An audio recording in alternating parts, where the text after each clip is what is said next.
Are you an HR department of one, trying to figure out how to balance task and strategy while keeping up with changes in regulatory compliance? Do you need a fresh outlook on old topics? Then stop what you're doing, grab your coffee, and get ready to recharge. If you have people, you have problems to solve and things to do. Your host is Brenda Neckvattle, a 20-year human resource professional, ready to explore the HR industry with veterans of business and life with fresh eyes and new ideas. Learn about the rapidly evolving changes in employment law around the country, as well as new tactics to deploy and build engagement in your workforce. If you're looking to implement new practices to make your job easier in HR, then this podcast is for you. Hello, everyone, and welcome back to the Best Practices in Human Resource podcast. My name is Brenda, and I am here to help share with you the what and the how in human resources. And I'm in the human business, which means that there's a greater number of dynamics in the workplace to balance and manage. And folks, if this is the first time that you've joined in, welcome, welcome, welcome. Super excited to have you guys here.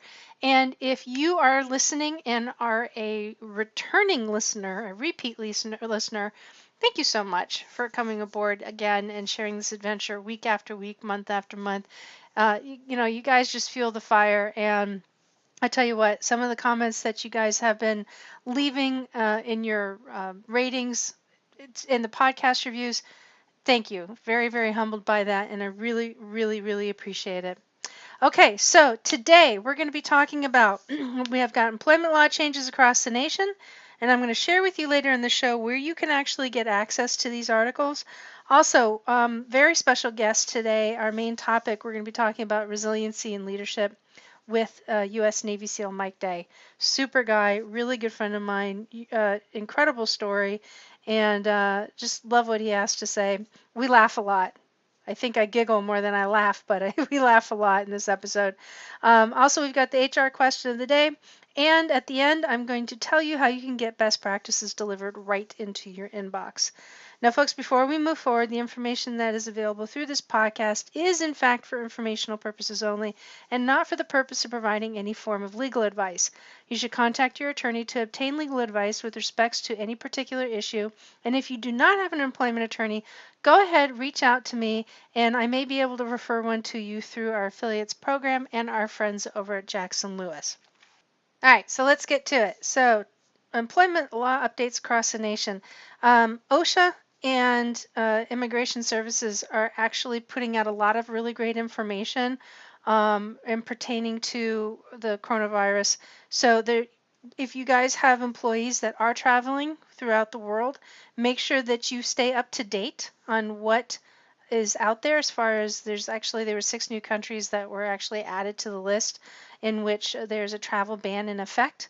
And also, there's some really great information out there that you can easily find on what employers should be doing to be prepared to deal with the coronavirus. And I'll tell you what, if you guys are part of our mailing list, then I'll make sure that I get something sent out to you this week. Also, the governor over in California is already starting to make some pretty big changes to the California leave law. So heads up on that one. Also in California, there's a court that has granted the preliminary injunction on enforcement in regards to the employment arbitration agreement. So there is now a ban on what we had talked about quite a while ago, actually, when arbitration agreements all that stuff was coming up over in California. So right now, the preliminary injunction is in effect.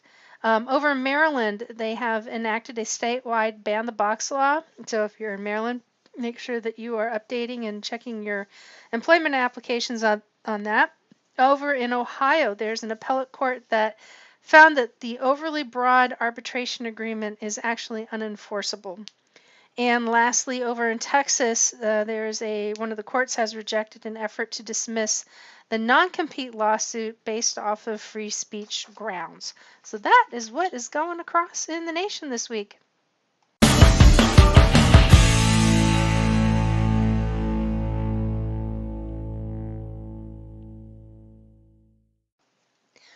So my guest today is a pretty incredible human being. He's somebody that I've known now for a couple of years.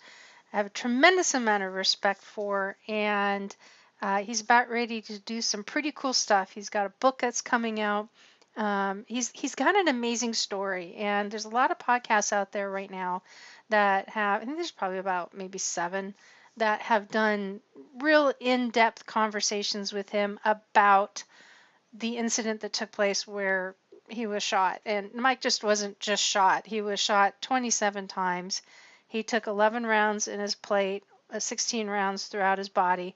Um, he actually he'll tell you a little bit more about it, so I don't want to steal the thunder too much.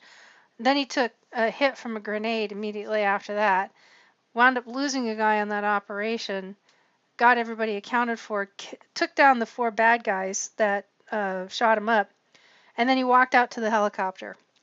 And just an impressive individual, and certainly his road to recovery. It was really funny. He told me one time, he said getting shot was just a nuisance. So I'm like, wow. So he's just an amazing human being. I've spent a lot of time with him, and we've had some pretty deep, hearty conversations. And he's just out there to help people out, and he really does. He's got a heart of gold. So I'm not going to waste any more time getting into this, but I did ask him if he would be willing to come and talk on the podcast and really talk about resiliency and kind of share some of the things that he did from a leadership perspective. And this is one of those interviews that there isn't anything in here that you can't take away and actually apply either towards your personal life or towards your professional world. Thinking about, man, I'll tell you what, every time I talk to him and I hear these stories, so I'm really grateful to have him in my world. And we laugh a lot in this interview, and it's really funny because the look on his face, I wish you could just see the look on his face. So first off, I'm also going to apologize due to the sound. We were in a kind of a little bit noisier environment with extremely sensitive equipment. So we had a 7-year-old running across the second floor where there was in the room we were in was parked next to a gym, so it picked up all the music, and we're fidgety when we're talking, and I'm writing, and he's constantly doing something, so you kind of hear all the banging on the table. So I apologize up front, but you know what? You forget all of that after a little while, and you just focus in on what's being said. So without further ado, folks, here's my friend Mike.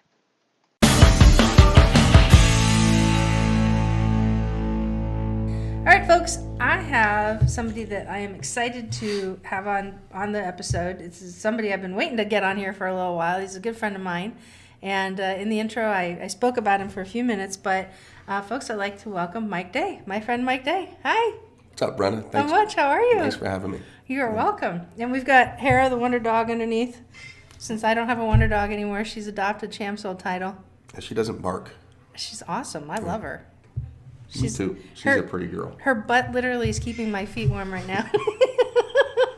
Or at least she was. She's a good girl. Yeah, she is. She didn't like Vegas much. No, she's a pretty awesome dog, and she's a service dog that works with Mike, so she's pretty great. She's not quite a year, right? This month. This month? She's End a of year this old? month. And she's a Malinois, Belgian Malinois? Yes, she is. Sweet. Love it. Cool. So Mike has got a pretty interesting story, and what we're talking about today is resiliency. And honestly, after everything that Mike has been through that I know of, that I really couldn't think of anybody better to talk about being resilient. But you also retired. Those that have listened earlier know that you are retired U.S. Navy SEAL, but you were a senior chief, if I remember right? Yes, when I retired. Yes. And you retired. You were a senior chief. So just so you guys understand, if you're not familiar with rank, that is the second highest enlistment rank. So probably equivalent to what?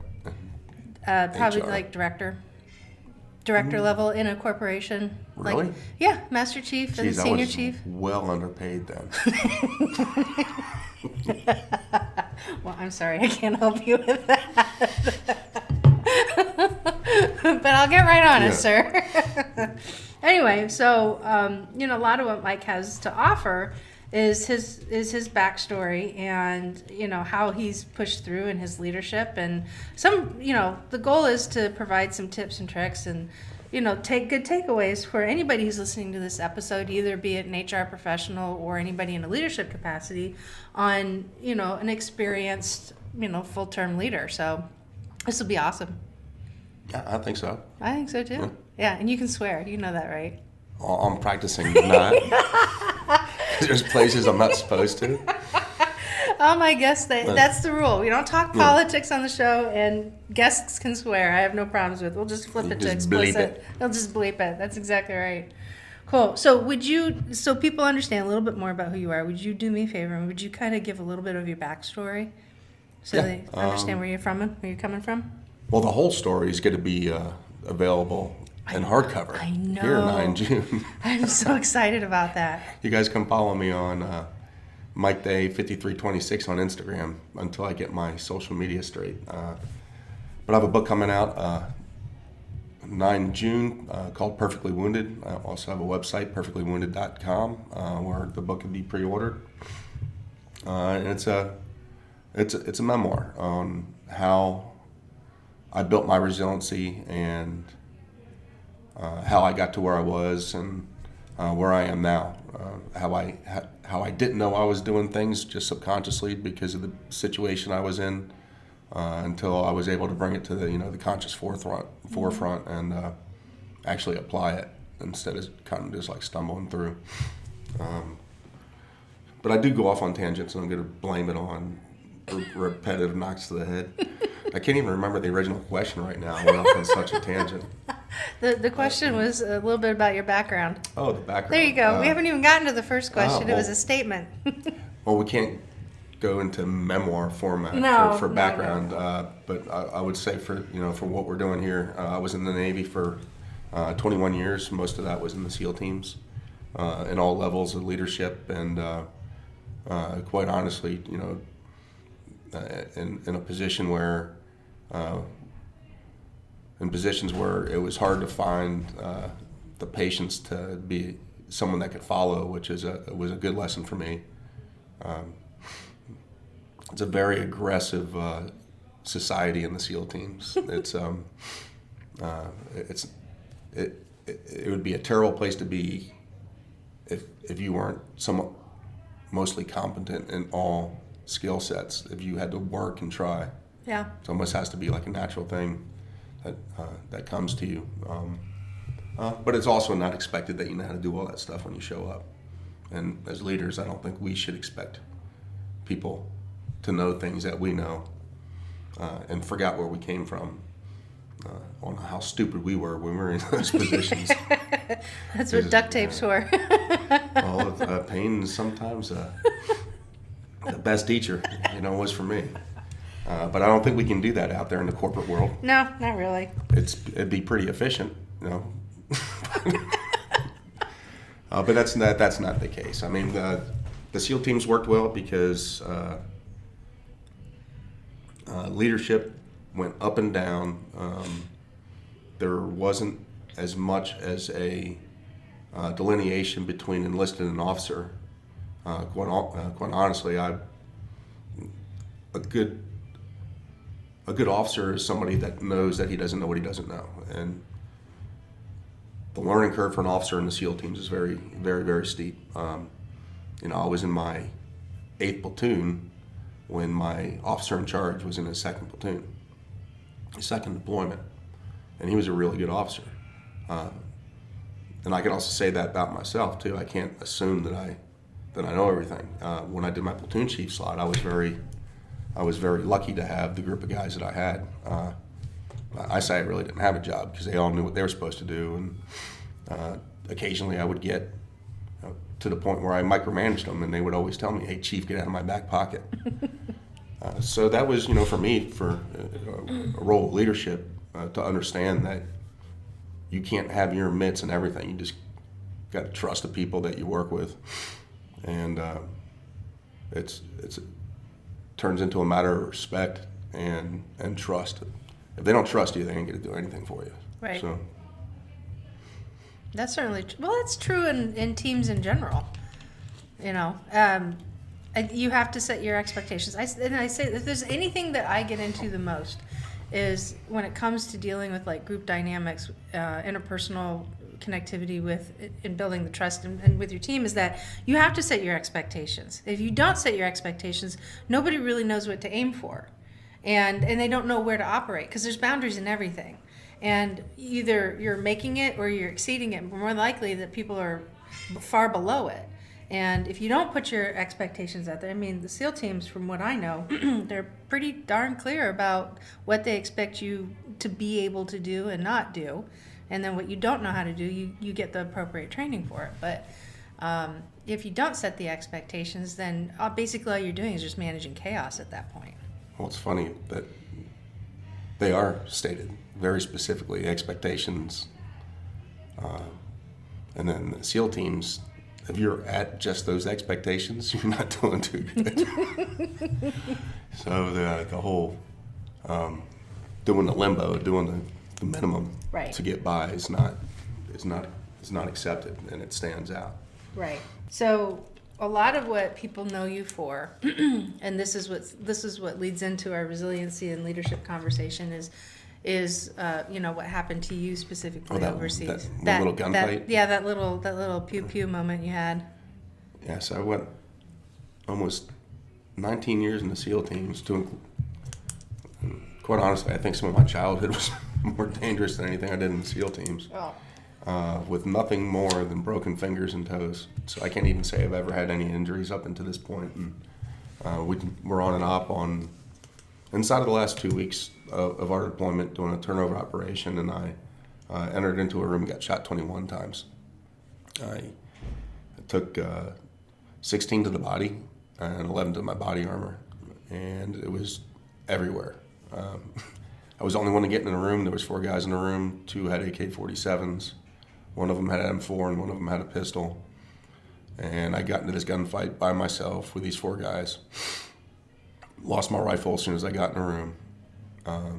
Dispatched them all with a pistol. And the second guy that I had shot was trying to run out of the room with a grenade that he already armed. He had pulled a pin on it. And I dropped him in the room. The grenade blew up and knocked me out. Right.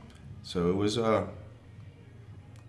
event that right now in the SEAL teams, I don't think there's anybody that hasn't heard it. I was there, and I don't believe it. It was outrageously ridiculous, and I question my own memory of it, although I remember all of it in very slow motion. Yeah. So. Yeah. Time stands still when trauma is in motion. Yeah, but I've been doing that ever since I was a kid. There's some scientific term for it. I can remember falling out of trees when I was a kid and feeling like it took minutes to hit the ground. Yeah. But well, I can relate to that because when I was attacked by a dog when I was 12. I think I've told you that story, and I remember everything so vividly. But I also remember it moving extremely slow, and that's just I find that extremely slow, but relative to everything else being slow. Absolutely. Like Matrix. Yeah, totally. Absolutely. It's like all of a sudden, I remember, when I had to hit the dog off of my leg, and eventually I wound up getting like 144 stitches in my right leg, and it took 30 years for the nerves to fully heal and recover. But I remember everything slowing down, just the sound and everything, and the sound went away, and that was what was interesting. Did it really? It's called auditory exclusion. Is that what that is? Mm-hmm. Yeah, everything just got silent, and the only thing that I was honed in on, it was like tunnel vision, was just that moment of what I was dealing with this dog latched onto my leg. But because I wasn't wearing hearing protection. We have to wear that stuff in training to make sure we don't get hurt, but I couldn't wear glasses when I operated because I would sweat so bad I just couldn't see. So it's either take a risk of losing an eyeball, or getting shot. Yeah, right. So same thing with hearing protection. At the time, we had these things called Peltors, and the way you had to wear them would give me such a bad headache that I couldn't see straight. So right. I just didn't wear them, and I had no hearing damage from that event. And hundreds of rounds were fired in that room, a small 12 by 12 room. That's amazing.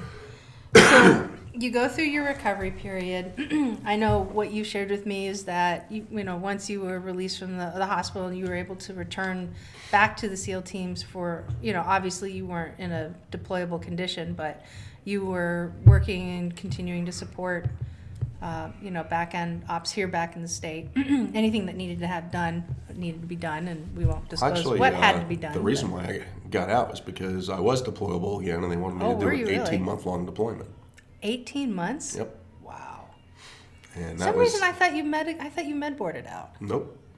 You didn't medically retire. No, I'm in better shape than a lot of guys still in the Yes, SEAL you team. are. I know you are. Don't let the VA know that. Yes, I've seen you four-wheel in a golf cart.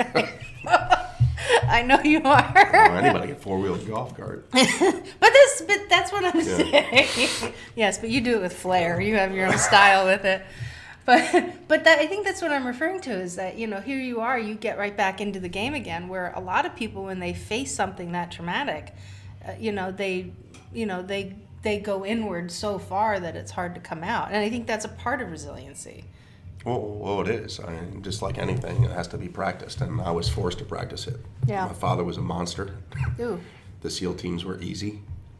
That event, and I have to say, as being shot that many times, I only had 2 bones hit. Everything else was soft tissue. I had, some pins in my thumb. My scapula was shattered. But all in all, it's outrageous that it only hit 2 bones. And there's not a whole lot of residual. I mean, I lost a job recently jumping out of airplanes because my back doesn't want to work sometimes. Yeah, I remember you telling me about that. And led to another injury. I tore my pec off my arm. So they wouldn't let me jump out of airplanes anymore because I can't open a parachute, which I think is a good reason to not let somebody jump out of an airplane. Yeah, well, that's kind of a necessary piece of gear that you need to have function. That's why there's 2. And after the 3rd time of doing it, they were like, Mike, I'm like, hey, all you got to do is move the throw out. I just can't reach behind my back anymore. Just put it on my hip. Okay, tangent again. That's okay. That's a good tangent. That's a funny one. I like that one. So the resiliency, it's practiced, like anything. Resiliency is your reaction to physical or psychological stress, and I think that when you practice either one, it crosses over. For instance, when you work out, and it doesn't have to be anything really difficult, but you have to push past a certain point that you don't want to. Mm-hmm. That builds also psychological resiliency. The physical resiliency is that reaction to it is that you get stronger, and it crosses over. So it should be practiced. I think you should do something, just plan to do something that builds that resiliency on a daily basis, either psychologically or physically. Would you throw spiritually in there too? Spiritual? Yeah, I'm kind of on a lazy period. I feel better. Well, I was letting things get in my way before. I like being able to go to yoga on a regular basis, and I do like meditation. But it's easy to be lazy and not plan time for that. Yep. But I mean, if you don't have the time for it, a workout can be meditation. It's all in the breath. It's what I do now for workouts. It's not how hard I kill myself and how hard I hurt. It's more of the breathing. Yeah. For a while ago, I would say back in August of this year, late July, August of this year. I feel so hypocritical. I haven't been working out for like 2 months. I've been doing some hikes and stuff with her. I know that, but Tara keeps me honest. But that's being honest right there. I mean, you're into something. But so I had a realization like back in August that I had stopped investing in myself, and that's where I had an epiphany that when you invest in yourself and you, like you were just talking about, like you make those things happen, then you're feeding something. Like you're feeding your soul, you're feeding your body, feeding your mental state. And I realized that I had stopped doing it. And it was interesting that it wasn't an easy snap back to get into. Like you just didn't pick up a book and all of a sudden start reading and then you felt level and regulated again. I was really to the far left on it. And what I found out actually just a couple weeks ago is that I don't have a thyroid, you know that, but my thyroid levels were so far off that I was actually I had a cancer scare over Christmas and that I had throat cancer.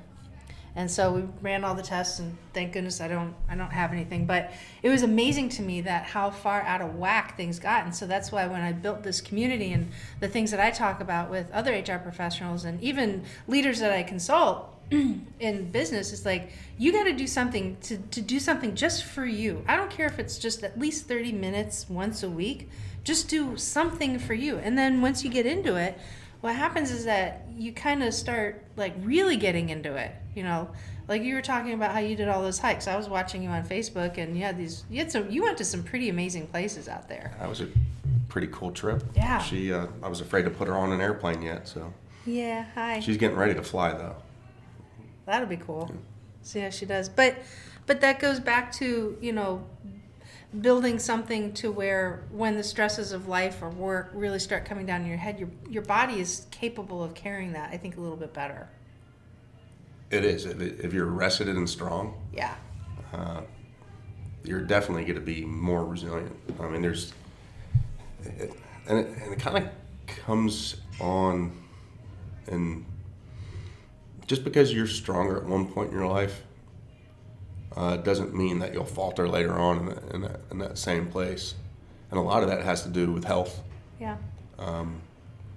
And I was pretty terrible for actually not taking care of it. I'm more of an advocate for building self now. Yeah. And I say that because the better self you build, the better you are for the people around you. And I was a people pleaser. I didn't even know what I wanted or needed. I couldn't identify what my wants and needs were. So I couldn't even figure out if the people around me were meeting them. Really? So that was a pretty big thing for me. But that didn't happen until just not too long ago. So in your leadership, when you were in the SEAL teams, I mean, you guys, if those who are listening and don't know what happens every morning, or at least once a day, is that there's some form of PT that's done, physical training. What did you do for yourself, or I want to ask this question. So in leadership. As far as leadership, yeah, I made sure that I was doing everything that everybody else was doing, that the guys saw that I was doing it. I mean, I had a second chief in my platoon, and we would do this run swim, run a couple miles, get to the bridge, and swim back to the other bridge. And this guy decided that he didn't want to do the swim because he got tired of kicking. Oh, really? And he's a chief. He's an E7. There's a whole bunch of people that in the chain of command fall subordinate to him, and they watched him. They watched him get out of the water, and his excuse was, I just didn't want to do it anymore. Well, you can't expect. Luckily, he wasn't in charge, because half of the other guys probably would want, well, screw it, I don't want to swim either.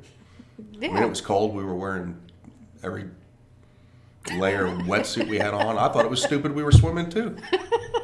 I always thought the swims in the winter were stupid, but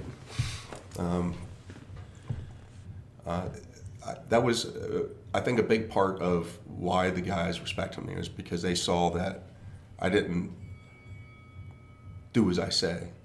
Yeah, you led by I never example. did that. Yeah, and I'm I don't know, pretty big on not giving people the social status that society actually gives them. I mean, I really don't care. I mean, I'll give the respect for the position of a 4-star, but, and I'll respect that position, but the person, I don't like it when somebody demands of me that I respect them. It doesn't work. Doesn't work at all, no. And I've seen it. I've seen people come out and say, well, I'm the boss, so you have to respect me. Yeah. Well, your success depends on those people. We call them the sled dogs, the E5 mafia. And if they see that you're not competent,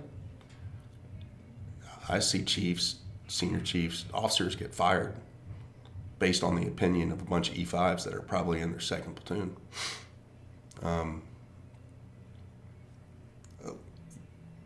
You can't be successful by yourself. You can't force it, and you can't be everywhere at the same time. I used to love it when they told me to get out of my back pocket. I was like, am I really micromanaging that bad? I was just kind of hanging out. I'm just kind of sneakily looking at what you guys are doing.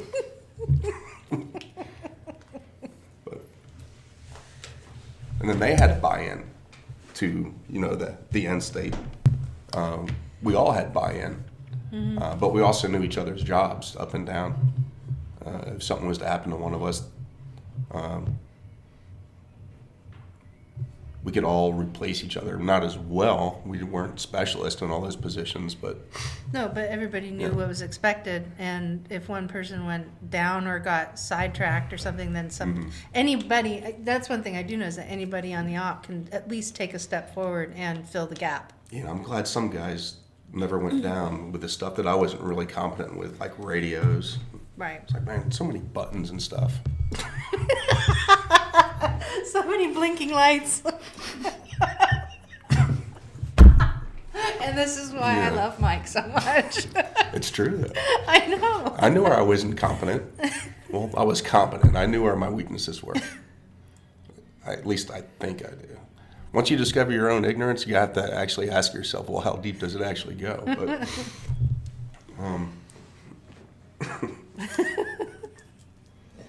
I try not to be hypocritical.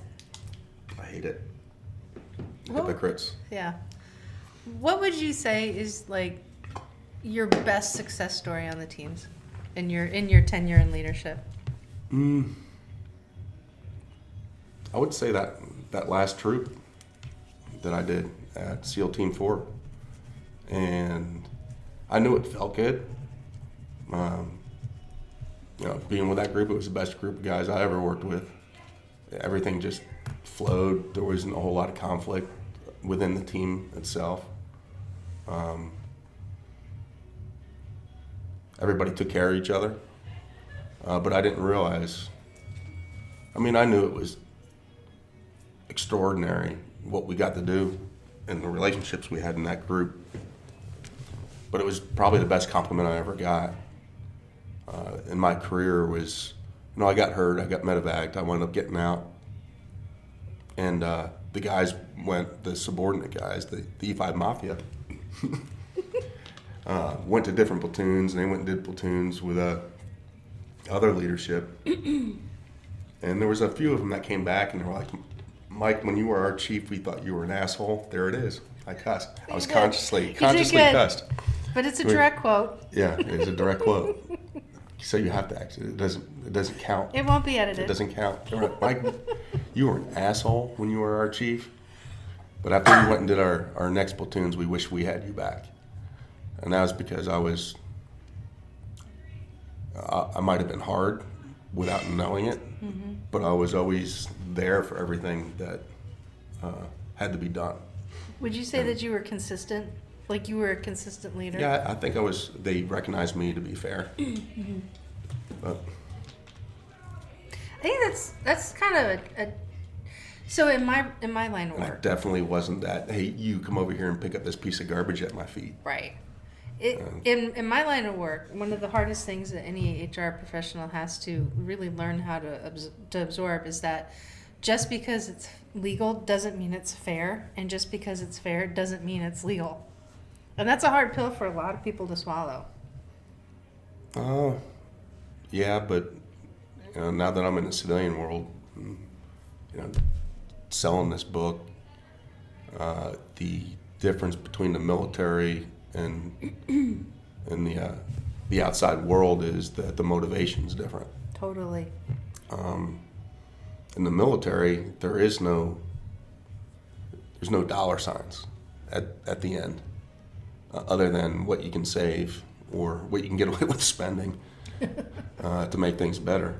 I still think that we're, as far as gross national product, I think we're still within our rights to spend the money where we're spending it, and because of the benefit that we're getting from it.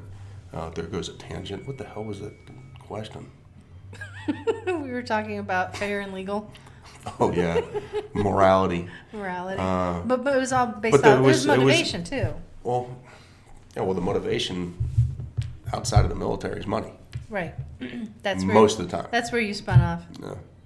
And in the military, it's mission accomplishment, which can be transferred into the corporate world, into HR. You have to have a mission statement, which the end state is to make money, but you got to do it morally, and it kind of sucks how the law can be used to dictate morality, which it is doing now. But yeah. It's not morality. It's not even a question. It's what is legally allowable. Well, I think that depends on the culture too. Yeah, but people understand when they're screwing somebody over and using the whole. Absolutely. I mean, I'm a buyer. I absolutely, in my practice and what I teach people is that you have to find. I mean, HR really is that delicate balance between doing what's in the best interest of the company and doing what's in the best interest of the employee. When you're able to find that balance, and sometimes the scales tip one way or another.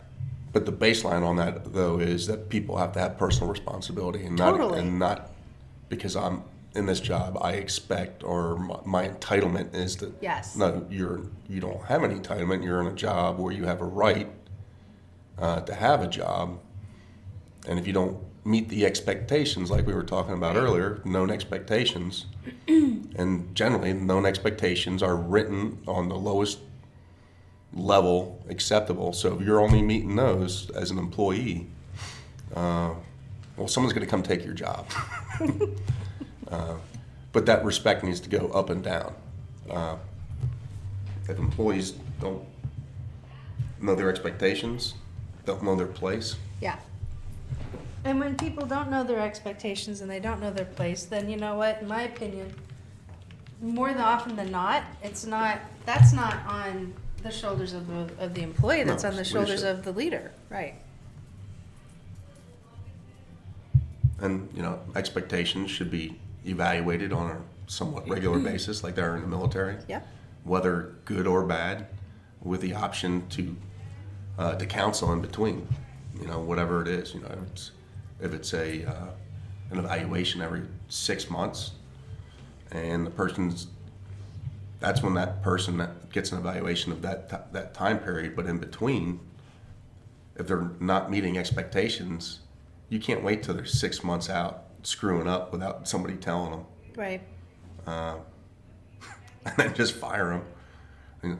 Now there is that morality thing in law. Mm-hmm. Isn't Virginia a right to work? Or what's it called? So Virginia's a right to work. You can fire somebody for any reason? That's at will employment. Right to work, we are a right to work state, but right to work simply means that if you work for an organization and the position you're going into is protected by a collective bargaining agreement or a union, then you're not obligated to join the union and pay union dues. You can still work without being in the union.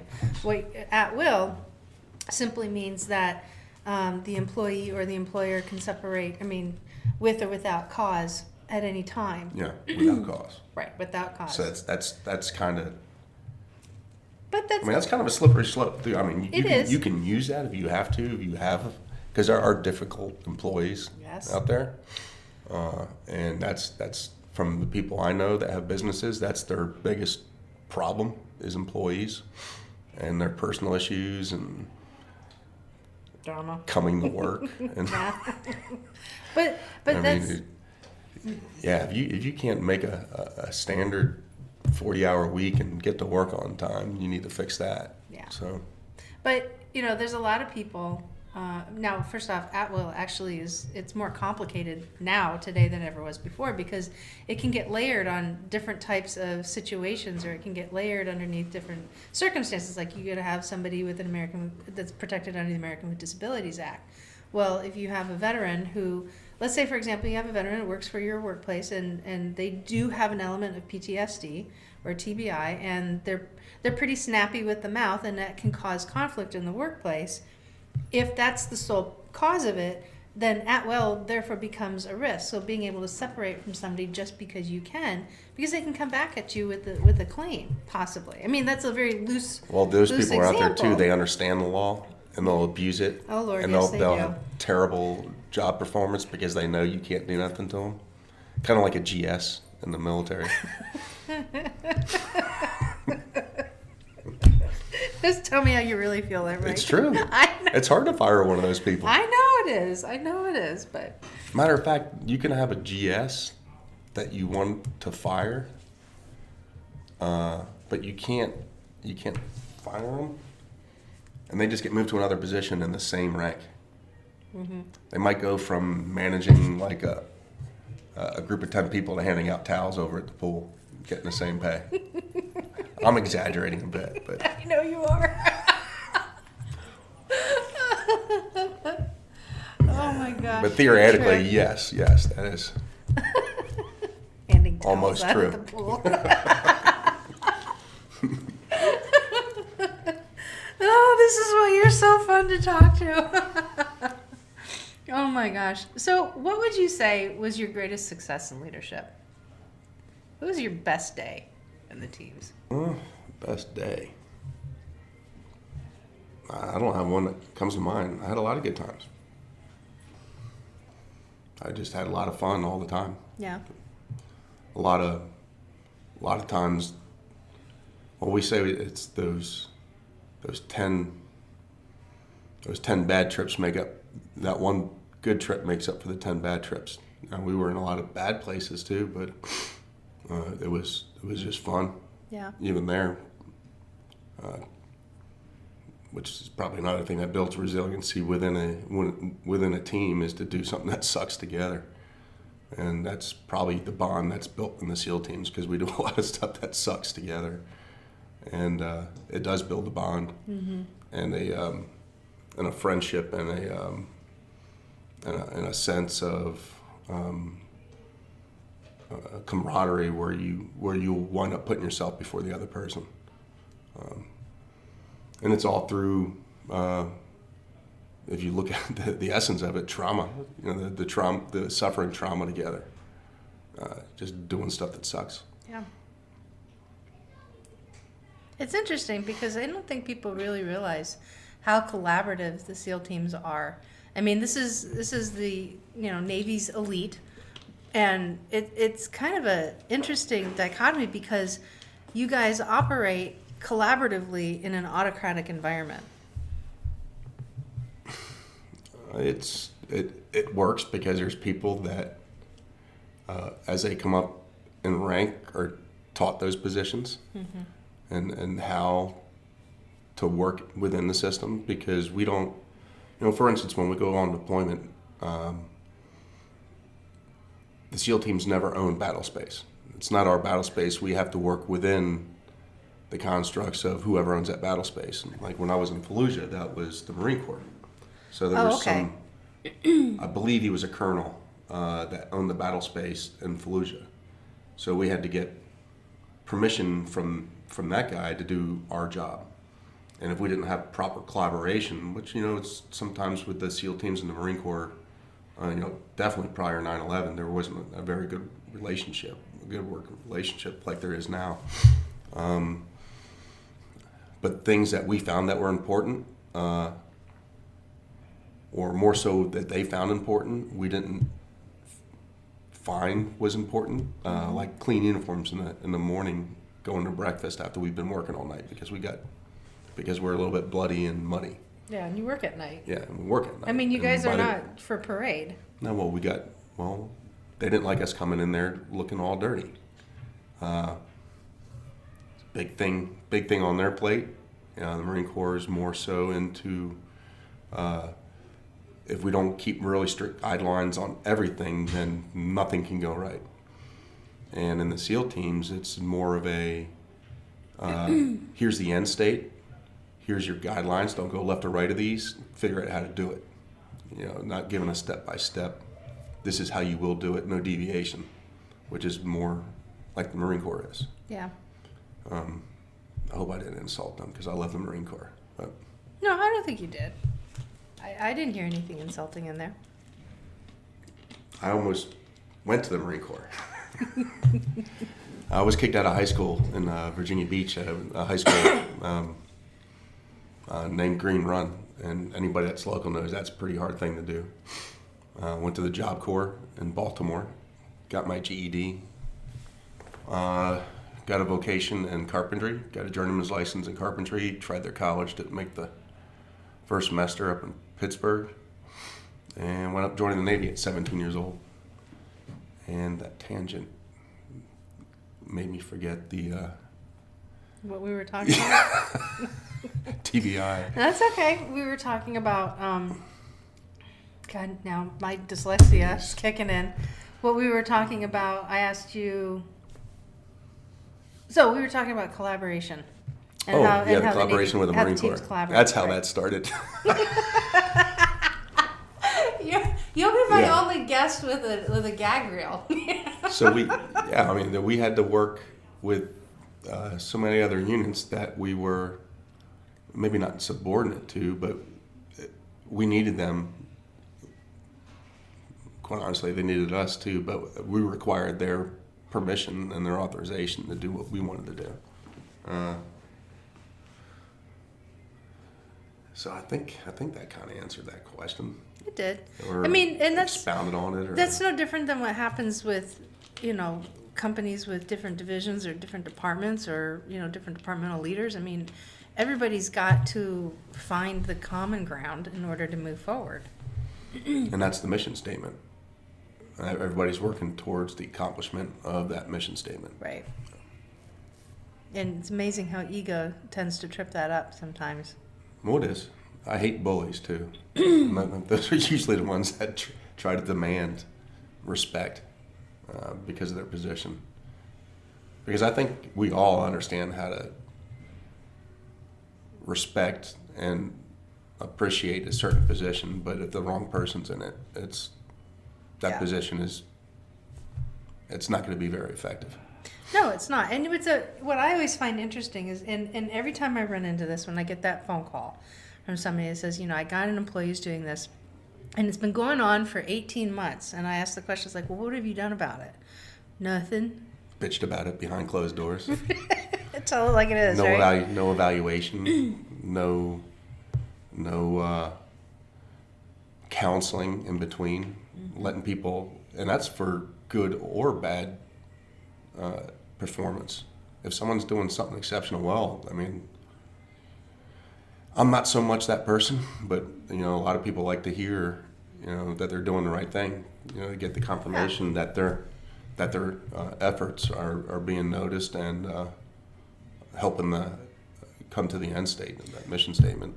Do you believe if you recognize somebody's accomplishments and the things that they are doing well, that they're easier to work with when you have to put them back on another path, or I wouldn't say discipline them, but give them that developmental feedback and that guidance to move them in the direction you need them to go to? I hated doing it. That didn't answer the question. But yeah, well, I don't know. I mean, for me, I used to like the type of leadership where I wasn't told what to do. I was just kind of shown my wrongdoings through an example. And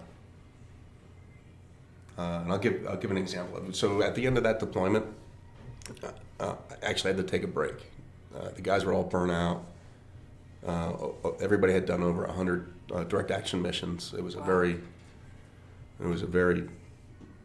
vigorous, active deployment, not like anything I've ever seen on our side of the house as far as the White SOF. We worked a lot, but we had to take a break to write, myself and my OIC to write and the tour awards and deployment awards. And we were really busy and had a bunch of operations that were already pre-approved, so I wanted to get this done fast. So I sat down and did this. And I'm writing up bronze stars for guys, which is a high combat award. And I write a page and a half for each of these guys, and we get done in 3 days. We hand all these packages to the troop commander, and he looks at them, doesn't say anything. He's like, "This is the one I wrote for Garth," and it's 15 pages long. And I'm like, all right, I just grabbed my paperwork back and went back to the drawing board. So he didn't say, "Hey, Mike, what are you, stupid? Go fix this." He was like, "This is when I wrote for guard." But that guy did that stuff to me all the time. Made me see The gentle nudge. Yeah, gentle nudge is actually. Actually, I guess I take it as a compliment because I was actually known as hard-headed and hard-nosed, and the fact that he would try the gentle. I wonder how many gentle nudges he tried to give me prior to the gentle nudge that I actually noticed.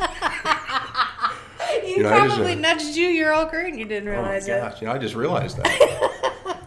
I was just giving myself credit for being like so observant that I was able to pick the one up that he gave me. How many did I miss?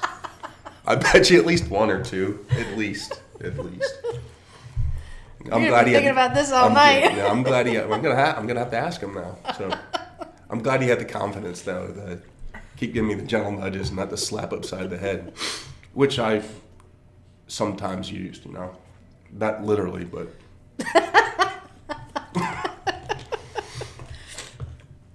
There is the back 40 though in the SEAL teams. The back 40? Yeah, that was a. Explain the back. What does the back 40 mean? Well, the back 40 means that's where all the milivans are, where all the gear is. Oh, okay. Thank you. That's usually where you take offenders of the law. Or when two guys have a disagreement, they go back there and scrap it out. Oh. And that's where it's supposed to be left. Out. Yeah. Some of the funniest things I've ever seen. You ever been to the boxing matches they have on base? I forget what they're called. Smokers. They're called smokers. No, I haven't yet. You got to go see smokers. Anybody in the military in that area that wants to get into a boxing match, and it's hilarious. You'll have to take me to one. Yeah. We'll go to one. That'll be cool. So, can I ask you what your not best day was? Can I ask that question or no? Not best day? Yeah. Like, what was your... I had screened for a more elite unit. Okay. And I didn't get in. I was told that I screened positive. Basically, I got beat out. So this is post 9/11. I checked into a training command from SEAL Team 8, and 3 days later, 9/11 happened. So I was at that training command for a couple of years before I could go back to a SEAL team to go operational. I was at training command teaching tactics and stuff and watching the change, which was interesting. Technology jumped. We went from not using NVGs on a regular basis to wearing them as a standard operating procedure, optics on our weapon systems, radios. And then the tactics, which had to be adjusted according to what was actually happening overseas. Which, I mean, that's kind of in the corporate world. I mean, you can apply that also. Military operations. You collect information. You know what your end state is. You collect information that you need to target. You put together the plan to go after the target. You go after the target. You collect information afterwards on how it went, what was good, what was bad, how you can improve, and then what information you can take from that to go on to the next target. Pretty much the same way you do in the corporate world. Mm-hmm. You just have to adjust the terminology. That evaluation, yeah. Well, it's a circle. But the critical evaluation and looking for the fail points and making those necessary improvements. I mean, it helps, and if you don't do it, then you just ultimately continue to pay the price for it. Yeah, well, you got to know history too. Yeah. Repeat itself. It has a tendency to do that. You have to know what is actually the true history too. But. Yeah. So you've seen, I mean, and I'm not going to ask for any call outs and individuals, but you've been in a position where the SEAL teams really had this, over your 20-odd some years, major culture shift that's taken place. I mean, think about, just the landscape of doing business for the military basically is a pre-9/11 world to a post-9/11 world. You've seen culture shift happen with technology. You've seen it with tactics. You've seen it with leadership. You've had to have seen some pretty impressing stuff and some pretty not so impressing stuff, and Yeah, a whole lot of things have changed, and it's funny if you stay in one spot long enough. The idea that you changed will come back full circle sometimes. Man, that was stupid. 15 years later, we're doing the same thing that we were saying 15 years ago. That was stupid. But things change. The environment changes. It might have been stupid at the time. Now it might be a good tactic that makes sense to use. That's that constant state of evaluation, and that falling into this is the way it's always been done. Must be right. Because I hate when someone tells me when they're presented with a different way to do something. Well, this is the way we've always done it.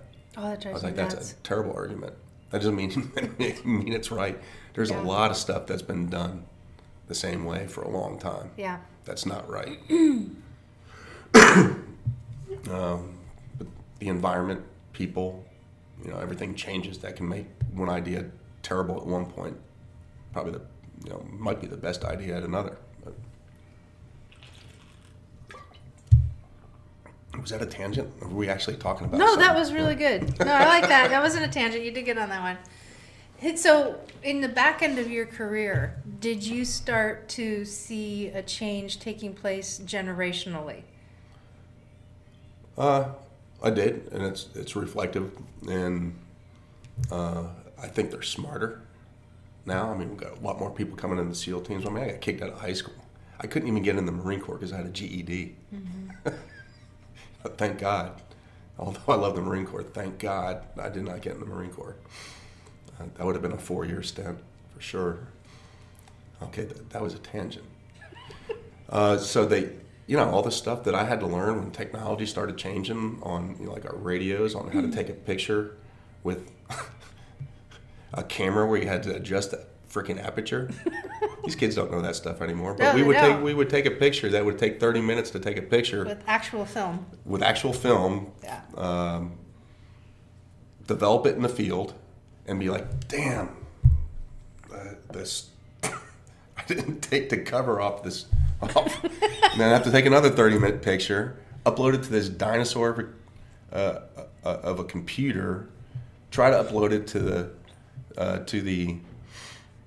the radio that's going to shoot a sat signal back to a talk.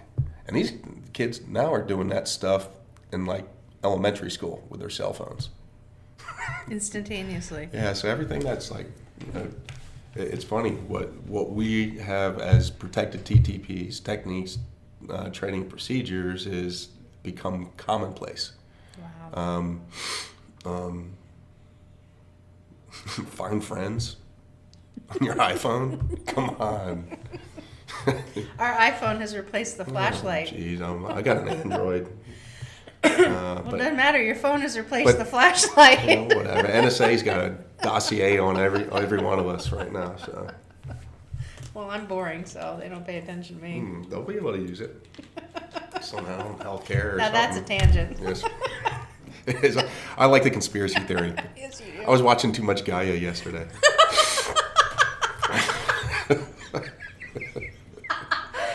When you got me interested in a guy, now I'm going to go on a tangent. When you got me interested in a guy, and I looked at him like, yeah, this is right up Mike's alley. This is not me. There's a couple of rabbit holes in that app. It's interesting. So funny. Oh my gosh. So, but generationally speaking, but I think it's kind of cool because, you guys were brought up from the older generation, the guys that essentially started the SEAL teams. All the way back from 1942, and then there was when they were UDT Frogmen, and then they became the SEALs in 1962 under John F. Kennedy. I mean, you learned from the plank owners. Yeah, I think if there's any difference is, and I don't know if this is biased, but I would say the only difference I would see is the grit, the ability to accept something that sucks over a longer period of time has gone away a little bit. I think they're better at short range at that. And the argument now is that, what do they call these people, this generation now? The current generation? Yeah. The one that's just entering the workforce, the one that's been in for a little while? The one that's been in for a little while. That's Generation Y. Okay, what's the one now? That's so Generation Y is the millennials, and Okay, then so Generation you Z. hear a lot of complaints about the millennials, Right. and I think the overarching complaint about millennials from other generations. I don't even know what generation I am. I think I'm a baby We're boomer. Xers. No, you're not Xer? a boomer. You and I are. So you were born in 70. I was born in 71. I was 71. You're okay. So we're both born in 71, and then I thought you were born in 70. Anyway, but X starts in about 67, 65, So, 66 there. back off of that tangent, the millennials get accused of being entitled. Yeah, they And- do. I don't agree with it. Well, I mean, maybe in a different part of society, but we got a bunch of millennials that are going overseas and fighting bad guys. Yeah. So, yeah, I don't much care for what society says people are supposed to be. No, that's Or what what I'm they saying. are. I don't agree with it. Yeah. I mean, if you watch TV, 75% of the stuff you're consuming Yeah. is misinformation. So it goes back to what you were saying about the worst argument possible is that this is the way it's always been done. When we look at the context of millennials coming in, they have a different worldview because they were brought up with different influences. Well, they do, and like we were talking about earlier, things that were a pain in the butt for us to learn, they're learning in elementary school, and it transfers over probably into a lot of the workforce now. Right. I wish we could bring back more trade, but Yeah. we have to bring back more trade because everybody can't write a blog That's or right. work at Google. That's They you just do. can't. No, but you're right. And the thing with you had said it earlier, and I loved how you said it, is that sometimes with this generation that there's less of a tolerance. It's shortened as far as the duration that somebody's willing or is capable of tolerating the things that suck. Because things are easier. They're life, easier. Life is easier. And that's Right. funny you bring that up because Rand did a study. The NSW has spent a lot of money trying to figure out where to recruit. Yeah. The attrition rate in BUD/S is 75%. It takes 100 guys to make 25 SEALs. Just going through the school, and you're still an idiot when you get out. You don't know what you're doing. You think you do. I know, but I just You like how think you you- said it. I thought I did. I thought I knew what I was doing until I showed up at the SEAL team. And tangent again. We should count those.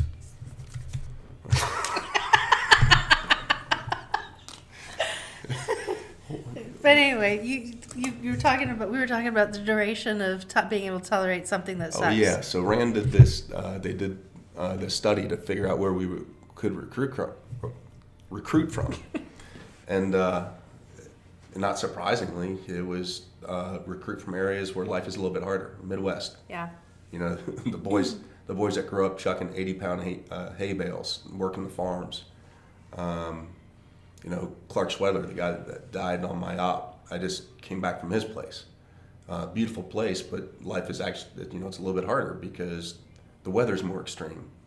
And your everyday movement throughout your existence and the environment you're in can make you softer or harder. Yeah. And it's stuff that you don't probably recognize. It's taken for granted. When I moved from the West Coast SEAL teams to the East Coast SEAL teams, operationally it was more difficult because the environment was more difficult. And it does build a more resilient person to, that's what we were saying earlier, just practice resiliency, work out, get out in the cold. I finished most of my showers with cold. Not really to build resiliency. I actually like the way that feels. And I just, some places it's worse. I just came back from Upper Peninsula, Michigan. So I take a nice hot shower to make sure I'm clean. And then I turn on the cold water and stand there as long as I can take it. In Michigan's a lot less time, but water's a bit colder coming out of the cold faucet. But. Yeah, that's cool.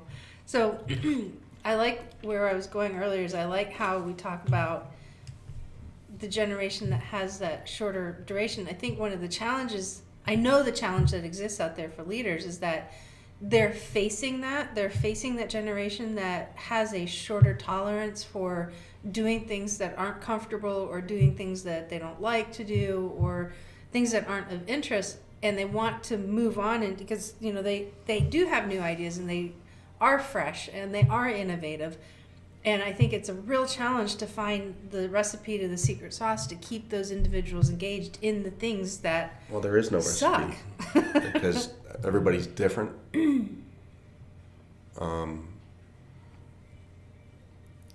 And I had to learn this in the SEAL teams. One form of leadership is not going to be effective for a group of people. Yeah. It's going to be effective for some of them, and it's going to turn some of them off. So you almost have to have like basic psychology skills so you know how to, be understanding other people's emotions and have to have some kind of empathy. If you're can't even fake that you're empathetic, if you can't even fake it, they're going to see it, and they're going to see that you don't care for them. Yeah. I never told those guys, but I almost saw them as my kids, so I would take more risk when I could. So that they didn't have to take the risk. I always had to bring somebody with me because we have to work in pairs. And he was one of the guys that made my job easy. They pretty much ran it. I had guys that were subordinate to me that I worked with that knew more shit than I did, and I knew it. I didn't try to act like, because I've seen this, try to fake and act like you know something. It's better off if you just understand that the people around you have the skill sets, and it's your job just to manage it, not your job to understand everything. I'm pretty sure right now I can teach something I know nothing about just because I know the structure of it and can run something if I have the right people there.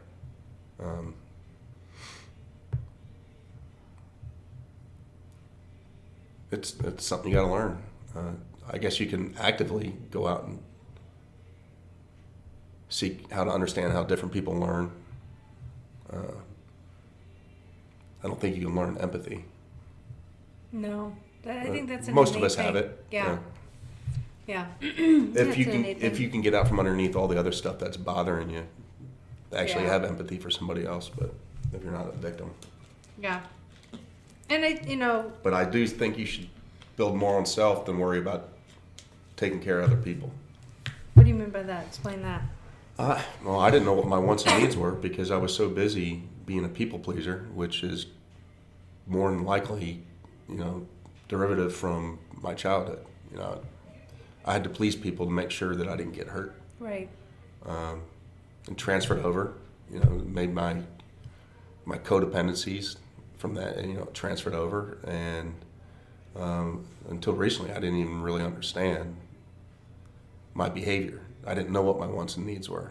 I was just wrapped up in service to everybody else around me with total disregard to myself because I didn't understand what my wants and needs were because I was too wrapped up in everything else. Once you identify that, it's pretty easy to have the people in your life at least give them the chance. These are my wants and needs. Give them the chance to meet them. If they can't, then it's not selfish to go take care of yourself. No, I agree. And mine was mine I crashed wasn't- and burned because of it. Yeah, So. mine wasn't that. Mine was my insecurities. It's like a lot of people will look at me and they're like, God, you're like the most confident person. And I'm like, really? Because you should hear the chatter inside my head. A friend of mine down in Australia. Every once in a while, I got to tell that voice to shut up. Yeah, well, my friend down in Australia, she's been on the show. Her name's Lauren. She refers to it as the itty bitty shitty committee. Yeah, it's always there, isn't it? It is. But, but I get what you're I've saying. had problems with self-confidence. Yeah, I know. We've talked about that too. But the being the people pleaser, and it's like trying to get people to motivate people because you're trying to support them, but in a way that is not, I mean, look, children need guidance and correction for a reason. And I'm not saying that our employees are children. Some of them may act like it from time to time, but that's not it. But it's the same philosophy. If you put... I still need adult supervision. Yes, you I do. have none currently. Again, I've seen you go four-wheeling on a golf cart. I have no adult supervision currently. I'm screening. But that's but that comes back to those boundaries and those expectations. But what you have to do is, again, make that investment in yourself. You were talking about resilience. If you don't take care of yourself first, you can't take care of anything else. You eventually wind up crashing. Yeah, absolutely. You have to build the base. Yeah, you have to put that foundation in place, and then, I mean, you don't have to be so regimented with it. It helps. No, I'm on a lazy cycle. Yeah, but you're at least doing something. Well, I am. Yeah. Like I said, Harry keeps me honest. I meant to go to hot yoga this morning. I did not, but... See, I wouldn't do hot yoga because hot in front of yoga to me is not appealing. Yoga I'll do, but not hot yoga. I like it. I think it's part of the way I build resiliency. I kind of suck at it. You get benefit from it when you do it regularly. Over the years, I've done it with friends. We'd go do like this class like once every couple 6 months or something. That was no benefit. That just sucked. But for me, it makes me focus on things it makes me find things that I'm not good at, and it makes me focus on it, and it is hard, and that's kind of how I continue to build my resiliency. Mm-hmm. I do that hot 26 because Bikram, that's a weird dude. I don't call it Bikram. What's that? Oh, it's a cult, pretty much. But Tangent. So the hot 26, but I like doing all forms of yoga. I've yet to bring her in. I'll bring her in into like a regular yoga class. I can't bring her into a hot. No, it's a little too hot. But that's when I'm doing good. I'm on a regular workout schedule. I'm eating well. I haven't quite figured out sleep, but I'm usually good 4 to 5 hours. Yeah. And this is the first time in my life I haven't had a 9-to-5 job, so my sleeping schedule just does whatever it wants to. I was up at 2 o'clock last night for some reason. Back to sleep a couple hours later. But, awesome. Well, any last words of wisdom? I have no words of wisdom. Yes, you do. No. The whole episode has been words of wisdom. So No, I just kind of like to show things that happen to me, and I don't like giving advice. It makes me feel hypocritical, but I'm not the person to give advice. Like I said, I still need adult supervision. But. Well, so they can. So we mentioned it in the beginning. Again, where can people find you if they wanted to follow you on social media and the book release, which I really am excited about it. I think it's a good product. We did it responsibly, and there's stuff in this book that's going to pretty much touch just about everybody. There's child abuse in this book. The SEAL teams, which I think is the most non-interesting part, but the eye catcher. The fact that I got shot 27 times. I was a social worker essentially for 7 years after I got out, and that's probably the more profound lessons that I've come across in my life, and probably where I learned most about myself and other people.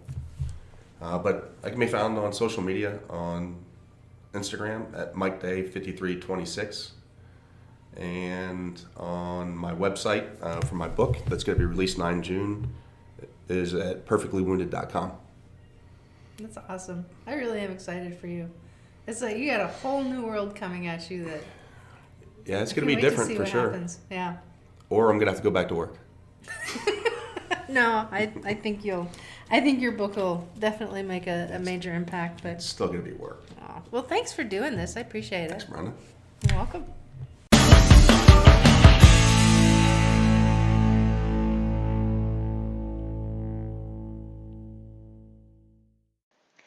Today I'd like to give a shout out to Cindy, Jennifer, and Lee over in the Next Gen Women in HR community. You guys are awesome. Your engagement has been just fantastic, and I'm really excited that y'all are getting a good boost out of it. We also have some announcements today. We've got some free webinars that are coming up in the Facebook group. Mark your calendars. On Monday, February 17th, we're going to be hosting and answering your employee investment plan administration questions with special guest Veronica Bray. That is going to be over in the Facebook group over at Next Gen Women in HR. Also, Wednesday, March 4th, I'm going to be hosting Common Expensive I-9 Mistakes over in the Facebook group. And these two events are actually going to be Facebook Live. Also, Monday, March 23rd in the Facebook group, we are going to have an open Q&A session as well. And then also over on Wednesday, on March 18th, will be a workshop called The Heartbreak of Office Romance. Now that event is actually found over on the events page at the bestpractices.work website. We're going to be doing both a live and a virtual workshop. The virtual workshop link is not up just yet. Right now, tickets are only available for the live in-person workshop over in Virginia Beach. It's going to be held down in iFly. Everybody who attends must have a ticket, as this is a ticketed event. So, but once we get it, it'll probably be about another week until we get the virtual workshop link up, and you guys can go ahead and actually view that simultaneously as a live webinar. You can submit your questions on the bestpractices.work website by clicking on the podcast link from the menu up at the top, and down towards the bottom of the podcast page is a submission form where you can go ahead and post your question, which I may read and answer on an upcoming episode. So today's question is, what other policies can you put in place for a part-time hourly employee who was just hired, has already used 5 days of PTO by calling in sick at the last minute? We agree that his absenteeism is not something that we can tolerate, and we want to prevent other part-time employees from doing this in the future.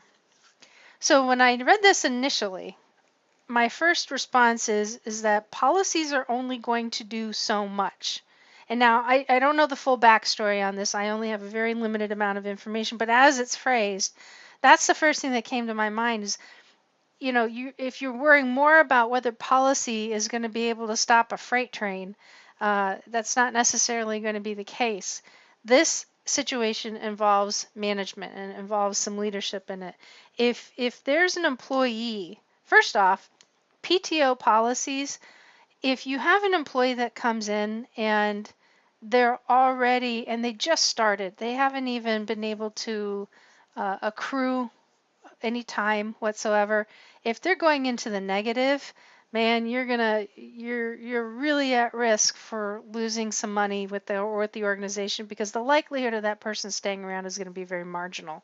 Now, there's some rare cases out there and where that sort of thing isn't going to happen, but for the most part, you're in for a little bit of a rough ride. So if your PTO policy is allowing new employees or any employees to go into arrears and they haven't been with the organization for very long, I would take a step back and honestly take a look at that. And the other thing is that if this is one person, and if this is, again, I don't know a lot of the backstory behind this, but you're talking about a part-time employee who's calling in at the last minute. To be honest with you, if a part-time employee or any employee in there having an attendance issue, then you need to sit down and you need to manage the situation. And, we talked about this a long time ago in an episode where we were talking about disruptive behavior. And one of the things I said, it's perfectly okay that when somebody calls in sick, you can say, no, you need to be here. We need you to come in and we need you to perform your work. And it's absolutely okay to do that. Does the employee still have the option to come in or not come in? Yeah, they do. But if you're telling them that there's a challenge with their absenteeism, that they need to be the ones to help fix the problem, and they're still doing it, now you've got really a lot more latitude to exercise disciplinary action and to actually manage the situation effectively. So that's just my 2 cents on this one. Yeah, just initially, I think this is more of a conversation. I think if you get to a point where you are micromanaging people by very overly stringent policies, number one, you're going to wind up inevitably having to violate them, and because you can only put so much in writing before all of a sudden a situation comes up where you have to actually violate your own your own policies. And then number two, like I said, you can have something in writing, but that's not going to change the behavior. So when you're actually doing some form of performance management, the goal is to actually change the undesired behavior into desired behavior. And if they can't do that, then you can promote them to consumer, or you can at least consider doing that. So great. Thank you for sending that in. I really appreciate it. Now, something that I'm aware of is how awesome and exciting the HR field is. I actually really, truly, honestly love this role, this industry. It's a lot of fun. It's been a very rewarding career for me. It has definitely produced its share of challenges, but at the end of the day, it's actually extremely meaningful work, which is why I became so attracted to the industry, is that I just wanted to help people. I wanted to help fellow employees in the workplace find answers to their question. I certainly am aware of the challenges and the limits, and one of them being what it's like to sit in that HR seat by yourself. I know what it feels like to actually figure out how to do this job as a beginner with very little guidance and direction. I also know what it's like to try and find answers out there in where there's a wealth of information you really don't even know if it's right or not. I also know what it feels like to feel very isolated in this field of work because there's really only so many people that you can talk to. I also know what it feels like to look in on other sites and other, I wouldn't call them chat rooms, but like Facebook groups or different types of groups where you see a wide variety of responses to questions. But I'm also starting to see now a real gap in doing things appropriately and things inappropriately. So this past January, I actually launched a new online community for those people that I just described who felt just like me in the HR field and wanting to really get their feet in and get rooted in it. And the community is really open to anybody who is established HR champion and those who are really wanting to become one. And I was inspired to contribute to women in HR on a regular basis because I know what it's like to be a business owner, and I know it's like to work with business owners and office admins coming up to me saying, I don't know anything about HR, I don't know what I'm doing, I don't know where to look for more information, and I'm really afraid that I'm going to make a mistake. It reminded me of those times when I was consulting to clients for a large payroll company, and it really, really resonated with me. And I remember what it felt like being in that army of one. I remember what it felt like when I didn't think I had the necessary support or the knowledge, and I had to really use my gut, and it's scary. And I remember what it was like when I had zero support whatsoever and had to fight my way through to get something accomplished. So I'm on a mission to connect with 20,000 women in HR to positively, man, it just wasn't going to come out there. Let's try that again. I'm on a mission to connect with 20,000 women in HR to positively impact the lives of 1 million employees. And by doing that is by helping those 20,000 women in HR. Now, the Next Gen Women in HR membership site is a place for women to come, learn, connect, share resources, and go deep to understand how to apply new knowledge and perform the HR function with tools and current resources. Most importantly, it is the place to get support. Now, this decade has already started providing us with some really interesting new challenges, and a lot like some of the ones that we've talked on the show, especially when we're talking about generationally, like what we were talking with Mike. Now, there's two places to connect. First off, start with the Next Gen Women in HR membership site and invest in yourself. Go deeper, ask for help, find a mentor, participate in networking events, and connect one-on-one with other HR champions. As my friend and previous guest Lauren has said, you deserve to be well known, well paid, and wanted. So join the Next Gen Women HR site at bestpractices.org in this industry, and you should be known for your talent, be paid for your skills, and wanted for your abilities. Now, we also have an active Facebook group called the Next Gen Women in HR Facebook group, and that is another great place to connect and interact. I'm in there every day. 9 a.m. I always do some form of Facebook Live, and this is where I get to share information on how to network, how to brand yourself as an HR professional, and I share case studies on HR scenarios and best practices on how to disconnect and recharge. It's also a place where we celebrate people's successes. It's a growing group. We're about 88 members strong now, which isn't too bad seeing as how we kicked it off on January 6th. And here we are February 12th. So it's only 6 weeks old, and we've got a really, really great group of people in there. Now, if you don't have to, don't have the ability to kind of write all this stuff down as you're running around and doing whatever it is you're doing while you're listening to this, don't worry about it. You're welcome to go ahead and shoot me a message on any one of my social sites, and I will be happy to go ahead and direct you. Or you can go ahead and click on the connect link at the top of the bestpractices.work website, and I'll get you the information that you need. Now, the HR industry is a feminine-driven industry by nature, and yes, we like our guys too. So HR guys, come on in. And we actually do have men that are in the Facebook group. So this past week, we actually kicked off our second series on branding yourself as an HR pro, and already gotten some really fantastic feedback out of it. And it's all about moving forward this month and what you can do to keep up that momentum. And I cannot wait to connect with you guys. So take your experience deeper by joining the Next Gen Women in HR member site at bestpractices.work. This is where you get to invest and learn about the what and the how of HR by going deeper into the experience with a dedicated community to learn, grow, develop, connect with others who actually want to learn or want to mentor and have access to tools that will help you perform the role. I also mentioned earlier in this episode that you can read the HR news announcements I share on the podcast show, like the ones that I said earlier, and also ones that I don't share on the show. The links to these articles are now part of the Next Gen Women in HR membership site on the bestpractices.work website as well.